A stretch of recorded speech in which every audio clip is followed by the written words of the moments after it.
Hello बच्चों, नमस्कार। आपके अपने यूट्यूब चैनल ये भी सफलता में बहुत बहुत स्वागत है। देखिए, आज हमारी पॉलिटी की क्लास 7 है और इसमें हम नया टॉपिक पढ़ रहे होंगे, केंद्र राज्य संबंध। ठीक है, तो ये क्लास 7 है।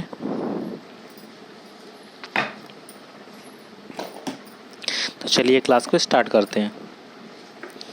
तो देखिए, केंद्र राज्य संबंध 3 प्रकार से होते हैं।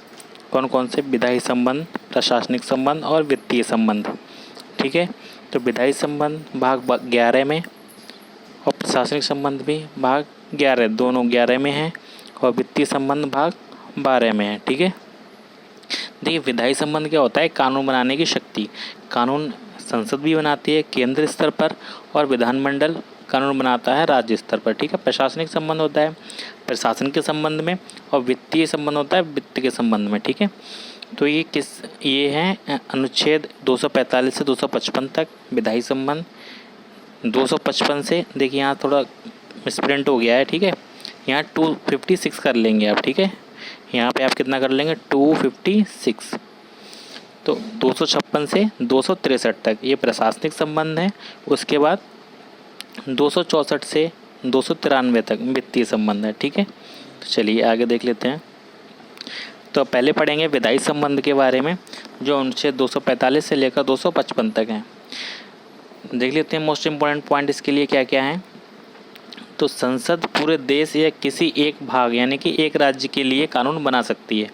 देखिए, संसद जो होती है किसी भी देश में, तो हमारी संसद जो है वो पूरे देश के लिए कानून बना सकती है, प्लस एक राज्य के लिए बना सकती है, स्पेशली एक राज्य के लिए। ठीक है, देखिए राज्य के लिए बनाने के लिए उसे राज्यसभा से प्रस्ताव पास कराना होता है, उसके बाद ही किसी राज्य के लिए बना सकती है स्पेशली। ठीक है, वरना देश की संसद जो होती है वो केंद्र स्तर पर देश के लिए कानून बनाती है। आगे देख लेते हैं क्या है। राज्य विधानमंडल अपने राज्य क्षेत्र राज्य की सीमा के अंदर केवल देखिए जो विधानमंडल जो कानून बनाएगा वो केवल राज्य के लिए वैलिड होगा। ठीक है, ऐसा नहीं दूसरे राज्य भी उसको मान रहे हैं, तो जिस राज्य द्वारा बनाया जाएगा केवल वहीं पर वैलिड होगा वो। ठीक, तो किसी राज्य के लिए कानून बना सकते हैं राज्य विधानमंडल। ठीक है, अच्छा, संसद किस किस से मिलकर बनती है? संसद मिलकर बनती है राज्यसभा। चलिए आपको एक बार क्लियर कर देता हूँ, राज्यसभा प्लस लोकसभा। ठीक है, और इसमें अगर कोई कानून बनाना होता है तो पहले राष्ट्रपति के सिग्नेचर होते हैं लास्ट में, उसके बाद ही वो कानून बनता है। तो ये होती है हमारी संसद।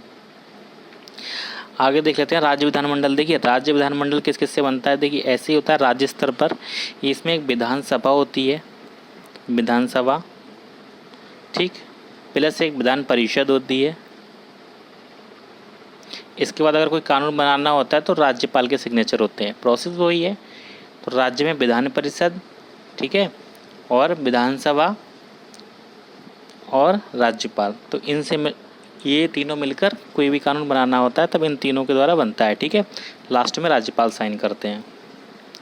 विधानसभा प्रत्येक राज्य में होना अनिवार्य है, लेकिन विधान परिषद हर एक राज्य में हो ऐसा ज़रूरी नहीं है। ठीक है, राज्य चाहे तो अपने विधान परिषद बना सकता है, नहीं चाहे तो नहीं बना सकता। ठीक है, लेकिन विधानसभा होना जरूरी है। तो भारत के कुल 6 राज्यों में विधानसभा पाई जाती है, तो आपको बताना है किन के राज्यों में। ठीक है, कमेंट बॉक्स में बताएंगे ये क्वेश्चन। चलिए आगे देख लेते हैं क्या है। ऐसा क्षेत्र जो किसी राज्य के अंडर नहीं आता उस पर कानून संसद बनाएगी। देखिए कोई क्षेत्र अगर ऐसा है वो किसी भी राज्य के अंडर में नहीं आ रहा है तो वहाँ पर जो कानून बनाएगा वो केवल संसद बना सकती है। ठीक है, चलिए आगे देख लेते हैं क्या है। अनुच्छेद 246 संसद को शक्ति है कि संघ सूची पर कानून बनाने की। ठीक है, ये तो हमको पढ़ भी चुके हैं, मैं आपको समझा भी चुका हूँ। सेकंड पॉइंट है विधानमंडल को शक्ति है राज्य सूची पर कानून बनाने की और समवर्ती सूची पर कानून दोनों बना सकते हैं। ठीक है, देखिए इंपॉर्टेंट पॉइंट है, संघ सूची के जो विषय होते हैं उन पर कानून केवल केंद्र सरकार बनाएगी। ठीक है, संसद बनाएगी, और राज्य सूची के विषय पर विधानमंडल बनाएगी। ऐसे ही समवर्ती सूची पर कानून कौन बनाता है? चाहे तो राज्य सरकार भी बना सकती है, चाहे तो केंद्र सरकार भी बना सकती है। ठीक है, यह संसद और विधानमंडल दोनों ही इस पर कानून बना सकते हैं। तो सूचियाँ केवल 3 प्रकार की होती हैं। ठीक है, ये आपको ध्यान रखना है। कौन सी? संघ सूची, ठीक, इसके बाद राज्य सूची, और तीसरी कौन सी होती है? समवर्ती सूची। तो आपको ये भी बिल्कुल याद रखना है। ठीक है, चलिए आगे देख लेते हैं।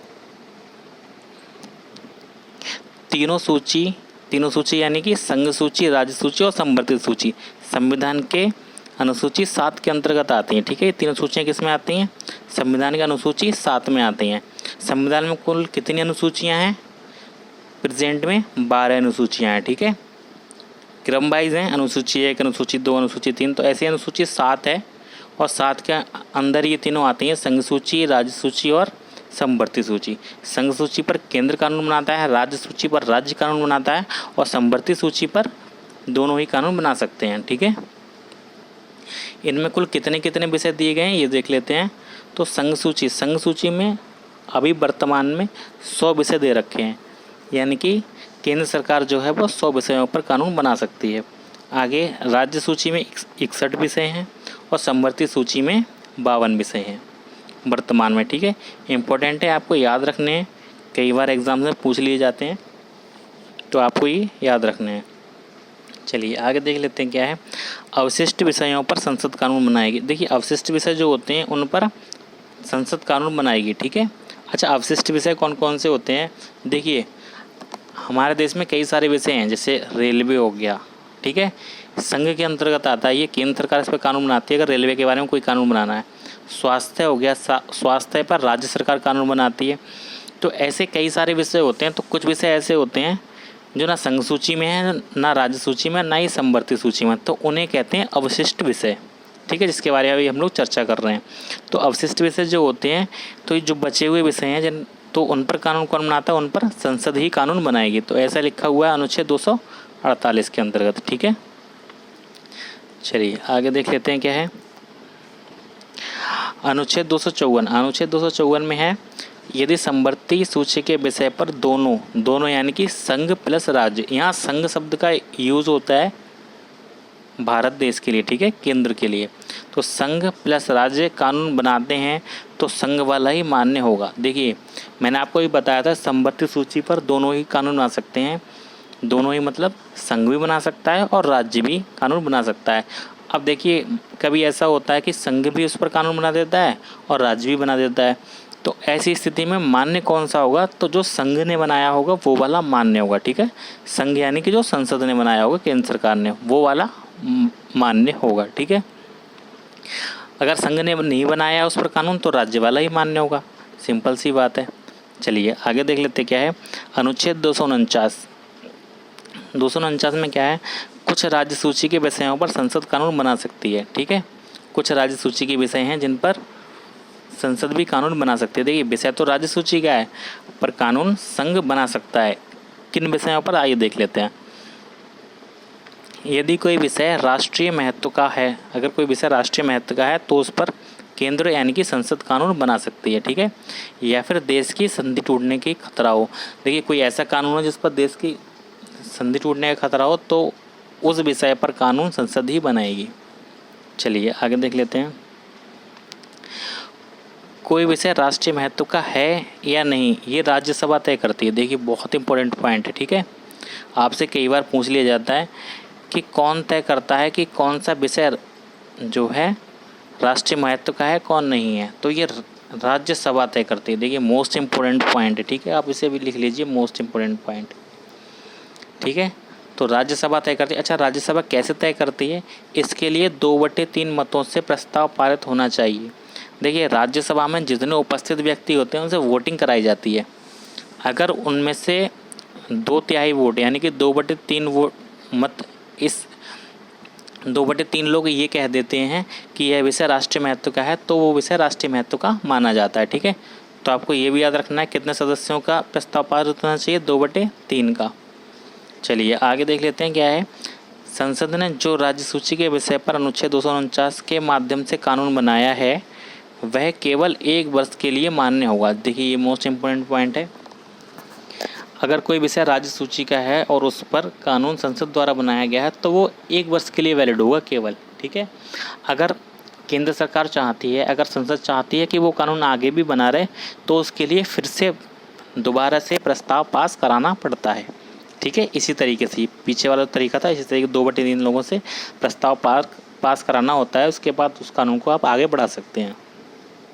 चलिए नेक्स्ट पॉइंट देख लेते हैं क्या है। संसद राज्य सूची के विषय पर कानून कब कब बना सकती है देख लेते हैं। ठीक है, देख लेते हैं संसद कब कब कानून बना सकती है। तो संसद कानून बना सकती है, पहला आपातकाल के समय पर। ठीक है, दूसरा अगर कहीं आपातकाल लगा है तो किसी राज्य में अगर आपातकाल लगा है तो और वहाँ पर किसी कानून की सख्त आवश्यकता है तो वह कानून जो है कौन बनाएगा, संसद बना देगी। ठीक है, राज्य सूची के विषय पर भी।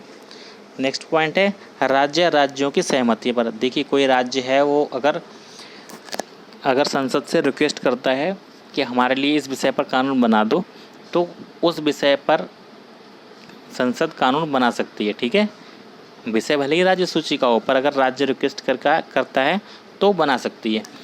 या फिर दो राज्य मिलकर रिक्वेस्ट करते हैं, सहमति देते हैं कि हमारे लिए कानून बना दो तो केंद्र जो है वो कानून बना सकती है। ठीक है, थर्ड पॉइंट देख लेते हैं किसी अंतर्राष्ट्रीय संधि या करार के लिए संसद तीनों सूचियों पर कानून बना सकती है। देखिए कभी आवश्यकता पड़ती है कि भारत को किसी देश से संधि करनी है या कोई करार करना है तो वह ये नहीं देखेगी कि ये विषय राज्य सूची का है या समवर्ती सूची का है, वो उसे कानून बनाना होगा तो बना सकती है। ठीक है, ये पूरी आज़ादी दी गई है संविधान के अंतर्गत केंद्र सरकार को। ठीक है, चलिए आगे देख लेते हैं क्या है। नेक्स्ट पॉइंट है राज्यों में संवैधानिक तंत्र की विफलता पर। अगर किसी राज्य में संवैधानिक तंत्र विफल हो जाता है अर्थात किसी की भी सरकार पूर्ण रूप से नहीं बन रही होती है तो वहाँ उसे कहते हैं संवैधानिक तंत्र विफल हो जाना। ठीक है, तो वहाँ कानून संसद बना सकती है। चलिए आगे देख लेते हैं प्रशासनिक संबंध। तो प्रशासनिक संबंध देख लेते हैं, ये अनुच्छेद 256 से लेकर 263 तक हैं। ठीक है, तो अनुच्छेद 256 में क्या है, संसद के द्वारा जो कानून बनाए जाते हैं राज्यों में इनका पालन करने के लिए केंद्र राज्यों को निर्देश दे सकता है। ठीक है, तो संसद द्वारा देखिए जो कानून बनाए जाते हैं। अच्छा एक बात बताइए, संसद जो पूरे देश के लिए कानून बनाती है तो वह कानून कहाँ के लिए बनाएगी, वो कहीं देश के लिए बनाएगी। तो देश का कोई पर्टिकुलर हिस्सा जो है किसी न किसी राज्य में ही आएगा, है ना। ऐसी तो कोई जगह होती नहीं है कि ये जगह है और ये किसी राज्य की नहीं है केवल देश की है, ऐसा तो हो नहीं सकता। तो संसद जो कानून बनाएगी वो राज्यों में ही लागू होगा, ये सिंपल सी बात है। ठीक है, तो जो संसद कानून बनाती है तो राज्यों में इनका पालन कराने के लिए राज्यों को निर्देश दे सकती है कि इस कानून का पालन किया जाए। अगर राज्य नहीं मानता है इस बात को, अगर राज्य ना मान तो वहाँ पर राष्ट्रपति शासन लगाया जा सकता है। ठीक है, तो मोस्ट इम्पोर्टेंट पॉइंट है, ध्यान रखेंगे आप लोग। चलिए आगे देख लेते हैं अनुच्छेद 257 राज्यों की कार्यपालिका यानी कि सरकार अपनी कार्यपालकीय शक्ति का प्रयोग इस प्रकार करेगी कि केंद्र की कार्यपालिका शक्ति के उपयोग में बाधा उत्पन्न ना हो। मतलब राज्य सरकार इस तरीके से कानून बनाएगी जिससे कि केंद्र सरकार के कार्यपालिका शक्ति का कोई भी उल्लंघन ना हो। ठीक है, उसे कोई बाधा ना आए अपना कार्य करने में। राज्य इस तरीके से अपना कानून बनाएगी कि केंद्र को कोई बाधा ना आए उसमें। ठीक है, चलिए नेक्स्ट पॉइंट देख लेते हैं क्या है।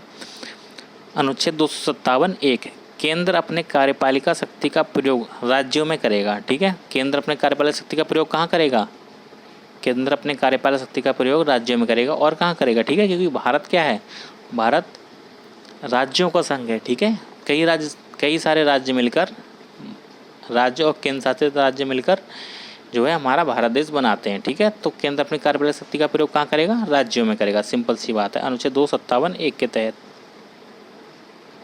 चलिए आगे देख लेते हैं वित्तीय संबंध।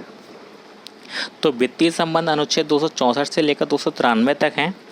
ये भारत शासन अधिनियम 1935 से लेकर मोस्ट इम्पोर्टेंट पॉइंट है। ठीक है, मोस्ट इम्पोर्टेंट पॉइंट है कि वित्तीय संबंध कहाँ से लिए गए हैं। तो वित्तीय संबंध भारत शासन अधिनियम 1935 के अंतर्गत लिए गए हैं। ठीक है, इससे लिए गए हैं।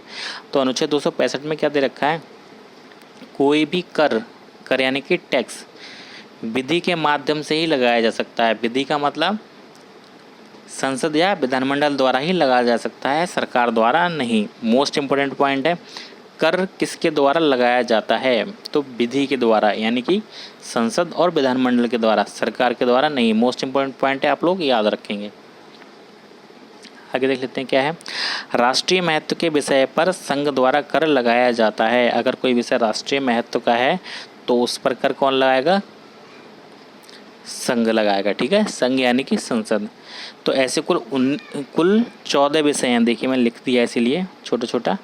ऐसे कुल 14 विषय हैं जो राष्ट्रीय महत्व के हैं और जिन पर संघ द्वारा कानून बनाया जाता है। चलिए आगे देख लेते हैं। आगे क्या है, स्थानीय महत्व के विषय पर कर राज्य सरकार द्वारा लगाया जाता है। ये लगभग 19 विषय हैं, ठीक है। अगर कोई विषय स्थानीय महत्व का है तो उस पर कर राज्य सरकार द्वारा लगाया जाएगा, सॉरी राज्य विधानमंडल द्वारा, राज्य सरकार तो लगा ही नहीं जा सकती। तो लगभग 19 विषय ऐसे हैं जो स्थानीय महत्व के हैं और जिन पर कर राज्य विधानमंडल लगाता है, ठीक है। नेक्स्ट पॉइंट देख लेते हैं। राज्य अपनी मर्जी से संघ को ये शक्ति दे सकता है कि आप राज्य के विषय पर टैक्स लगाएं तथा जो भी धन एकत्र हो वो हमें दें, ठीक है। तो राज्य अपनी मर्जी से ऐसा कर सकता है कि वह संघ को यानी कि केंद्र सरकार संसद को ये शक्ति दे कि आप राज्य के विषय पर टैक्स लगाएं, विषय तो राज्य का है पर टैक्स संघ लगाए और उससे जो भी धन एकत्र हो वह राज्य को दिया जाए, ठीक है। नेक्स्ट पॉइंट देख लेते हैं क्या है। 80वें संविधान संशोधन में कहा गया कि मुख्यतः 4 प्रकार के टैक्स होंगे।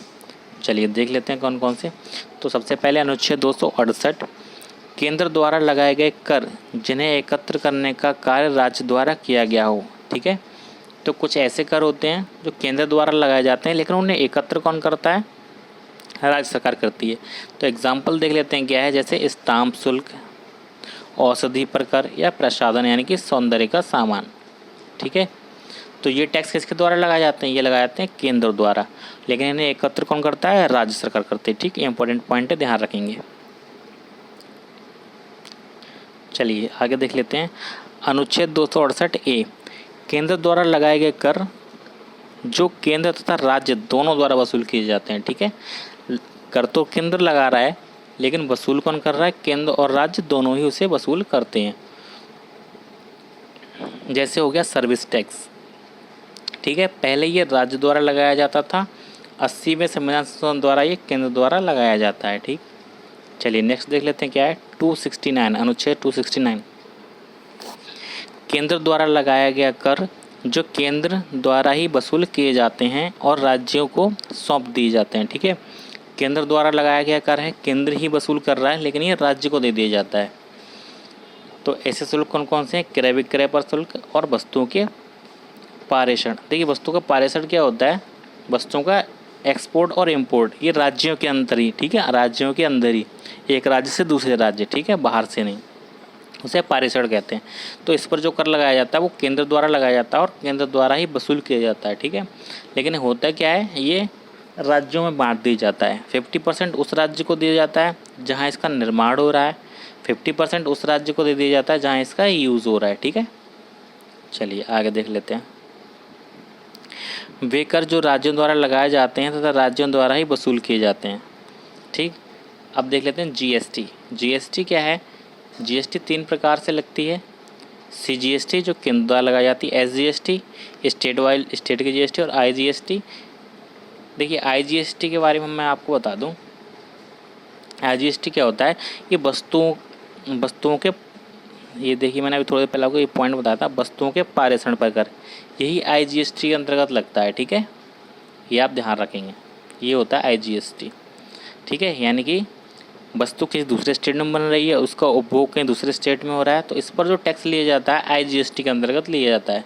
और ये आईजीएसटी अंतर्गत लिया जाता है और इसे कैसे बांट दिया जाता है, 50-50 में। 50% उस राज्य को ये कर दिया जाता है जहाँ ये वस्तु बन रही है और बाकी का 50% उस राज्य को दिया जाता है जहाँ इस वस्तु का उपयोग किया जा रहा है, ठीक है। चलिए आगे देख लेते हैं आईजीएसटी के बारे में। 101 में संविधान संशोधन द्वारा 269A जोड़ा गया जो आईजीएसटी पर 269A के विषय में बताता है, अर्थात पारेषण पर, देखिए अर्थात लिख दिया मैंने लास्ट में, अर्थात पारेषण पर जीएसटी के विषय में बताता है, ठीक है। तो पारेषण पर जो जीएसटी लगती है वो आईजीएसटी होती है, ठीक। अब ये मत पूछना पारेषण क्या होता है, मैं आपको समझा चुका हूँ पारेषण क्या होता है। एक राज्य से दूसरे राज्य में इंपोर्ट और एक्सपोर्ट, मतलब एक राज्य में वस्तु बन रही दूसरे में उसका उपयोग हो रहा है, ठीक है। चलिए आगे देख लेते हैं। जीएसटी को 1 जुलाई 2017 से लागू किया गया। देखिए मोस्ट इम्पोर्टेंट क्वेश्चन है, ठीक है। जीएसटी को कब लागू किया गया? 1 जुलाई 2017 को। हाल ही में जूनियर एडेड वाली पेपर हुआ था टीचर वैकेंसी का, उसमें पूछा गया था कि जीएसटी कब लागू हुई थी। तो ये छोटे छोटे क्वेश्चन आते रहते हैं, तो इन पर भी आप लोग ध्यान दीजिए कि ये तो IGST का 50% हिस्सा, देखिए आप देख लेंगे, मैंने ये पॉइंट नोट भी कर दिया है, आपको सुविधा रहे याद रहे इसीलिए। IGST का 50% हिस्सा उस राज्य को मिलेगा जहां इसका उपभोग हुआ है, ठीक है, जहां वस्तु यूज की जा रही है उसका उपयोग किया जा रहा है, तथा 50% हिस्सा उस राज्य को मिलेगा जहां पर वस्तु बनी हो, ठीक है। मैं आपको समझा चुका हूँ ये पहले। अनुच्छेद 270 में क्या है? CGST भी विभाजित होता है। देखिए जो CGST है यानी कि जो केंद्र वाला GST है वो विभाजित होता है केंद्र वित्त आयोग की अनुशंसा पर। देखिए केंद्र कौन बताएगा? वित्त आयोग अनुशंसा पर, ठीक है। जिस अनुपात में कहेगा उस अनुपात में राज्यों में बांट दिया जाएगा, कुछ हिस्सा केंद्र अपने पास रखेगा। देखिए मैं इसे समझा देता हूँ ये क्या है CGST। देखिए CGST क्या होता है? जो केंद्र द्वारा लगाया जाता है और केंद्र को ही मिलता है, ठीक है। तो इसमें से कुछ हिस्सा राज्यों को दे दिया जाता है। देखिए जैसे अगर केंद्र कहेगा 60% मैं अपने पास रखता हूँ और 40% राज्यों में बांट दूंगा, ठीक है। ये वित्त आयोग अगर कहता है तो ठीक है, फिर केंद्र सरकार 60% अपने पास रख लेती है और 40% राज्यों में बांट देती है, सभी राज्यों में, ठीक। तो ये होता है CGST। ये किसकी अनुशंसा पर वितरण करती है? ये आपको याद रखना है, वित्त आयोग की अनुशंसा पर, ठीक है। चलिए आगे देख लेते हैं। अभी 15वां वित्त आयोग है जिसके अध्यक्ष, अच्छा इसके अध्यक्ष, चलिए मैं लिखना भूल गया, इसका प्रिंट मिस हो गया है, लेकिन आपको बताने हैं कि अभी फ़िलहाल वित्त आयोग कौन है, ठीक है। वित्त आयोग का वर्णन अनुच्छेद 280 281 में, तो आपको कमेंट बॉक्स में बताना है फिलहाल में वित्त अध्यक्ष कौन है, ठीक है। वित्त आयोग के अध्यक्ष कौन है। चलिए आगे देख लेते हैं नेक्स्ट पॉइंट। अनुच्छेद 271, यदि केंद्र को अपनी उम्मीद के अनुसार टैक्स नहीं मिलता तो वे अधिभार यानी कि सरप्लस या उपकर लगा सकती है। ये भी वित्त आयोग की सिफारिश पर बांटा जाएगा। देखिए ये भी वित्त आयोग की सिफारिश पर बांटा जाएगा, जिस अनुपात में बांटा जाएगा वित्त आयोग बताएगा आप इस अनुपात में बांट दीजिए, ठीक है। लेकिन इसमें क्या होता है, केंद्र सिफारिश मानने के लिए बाध्य नहीं है, ठीक है। अगर वो कहेगा 60-40 बांट तो कि 60% आप अपने पास रख लो, 40 राज्यों में बांट दो, ठीक है। अगर ये वित्त आयोग की सलाह देता है तो केंद्र इसमें बाध्य नहीं है मानने के लिए, ठीक है। उसकी मर्जी होगी तो 50 अपने पास रखेगा, बाकी 50 बांट देगा, या फिर 80 अपने पास रखेगा, 20 बांट देगा, ठीक है। तो मानने के लिए बाध्य नहीं है। चलिए आपका ये केंद्र राज्य संबंधित टॉपिक ख़त्म हो जाता है। मोस्ट इम्पोर्टेंट टॉपिक था। देखिए ये हो सकता है, देखिए हमारे पास बोर्ड नहीं है अभी, तो उस तरीके से नहीं समझा पाया हूँ मैं, लेकिन हमारे नोट्स बिल्कुल अच्छे हैं और आपको क्वेश्चन यहीं से देखने को मिलेगा, ठीक है। कंटेंट में कोई कमी नहीं है और आपको हम यूट्यूब पर सबसे अच्छा कंटेंट दे रहे हैं, ठीक है। और बिल्कुल हैंड राइटिंग नोट्स से, ठीक है, अपने हाथ से बनाकर लिखकर ये नोट्स आपको प्रोवाइड किए जाते हैं। तो वीडियो को लाइक ज़रूर कर दीजिए कीजिए। चलिए एक पॉइंट और बचा है वो देख लेते हैं थोड़ा क्या है। कुछ प्रमुख विषय, देखिए विषय पूछ लिया जाता है, जैसे पूछ लिया जाएगा खनिज, तो खनिज किस सूची का विषय है? संघ सूची का, राज्य सूची का या समवर्ती सूची का, ठीक। तो इस तरीके से पूछ लिया जाता है। तो देख लेते हैं संघ सूची के विषय कौन कौन से हैं। नागरिकता, संचार, खनिज, बीमा, डाक व तार, बंदरगाह, बैंक, जनगणना। देखिए संघ सूची में कुल 100 विषय हैं, मैं आपको ऊपर लिखवा चुका हूँ, ठीक है। लेकिन कुछ इंपॉर्टेंट मैंने यहाँ आपको दे रखे हैं जिससे आप ये याद कर लो। उम्मीद है आपके एग्ज़ाम में यहीं से पूछ लिया जाएगा कि ये किस सूची का विषय है। राज्य सूची देख लेते हैं क्या है। लोक स्वास्थ्य, देखिए पिछली बार PET के एग्ज़ाम में लोक स्वास्थ्य ही पूछा गया था।